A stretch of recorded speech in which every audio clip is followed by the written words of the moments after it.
My mother got her master's. She graduated from college when she was 20 and got her master's when she was 22 in violin and piano and music.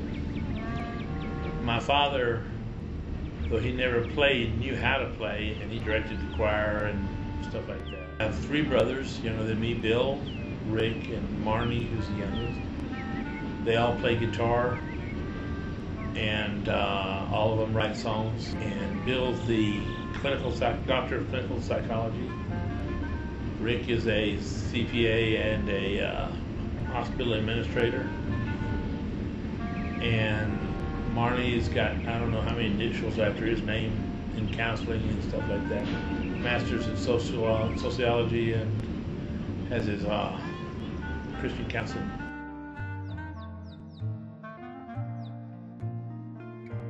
Really, the first time I played a guitar, I bought one from a friend of mine, Thomas, whose dad had it just hanging in the hayloft of his barn on a piece of wire, and it was covered in dust, and had 2 palm trees, one on either side, with Hawaiian girls doing the hula, little grassy girls over there. And the decals had worn off and flaked off, and somebody had taken green and yellow trail and colored in the palm trees. Hawaiian girls. And so I didn't buy it for the Hawaiian girls. I bought it because it was a guitar.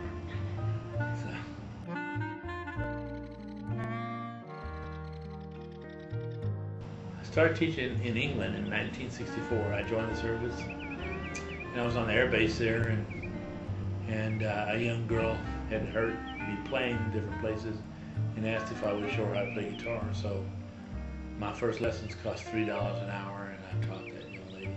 And I guess in the first 6 months, I had about 12 students.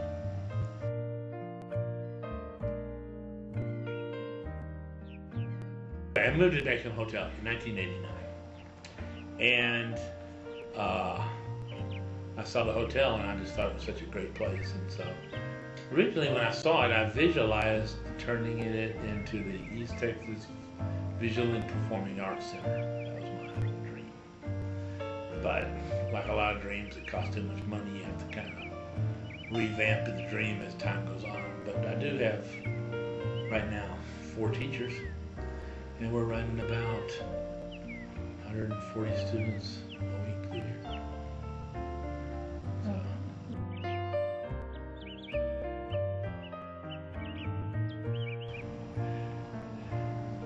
What I really hope to achieve for my student is for them to find out their own capabilities in musical place. Meaning, for our teachers to supply the technique, the skills, and the understanding of music, and then for the student to create their own music. Not just play what somebody else has played before them, but play something new that comes from them to contribute back to music.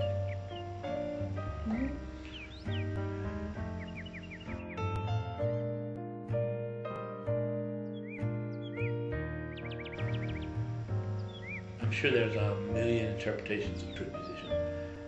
I would say that my interpretation would be not based on skill or finesse of playing so much as on being able to communicate what they feel musically. I know that's a little bit stilted, but you can take a elderly man or woman who can barely play an instrument, but if they're able to play something that touches you, either lyrically or musically or both, then how could you not call them a musician? So I think that's what a true musician is, someone who can move someone musically.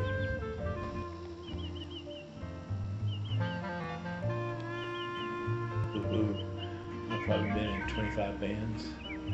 The last few years when I was in Dallas, I did kind of a freelance guitar lead.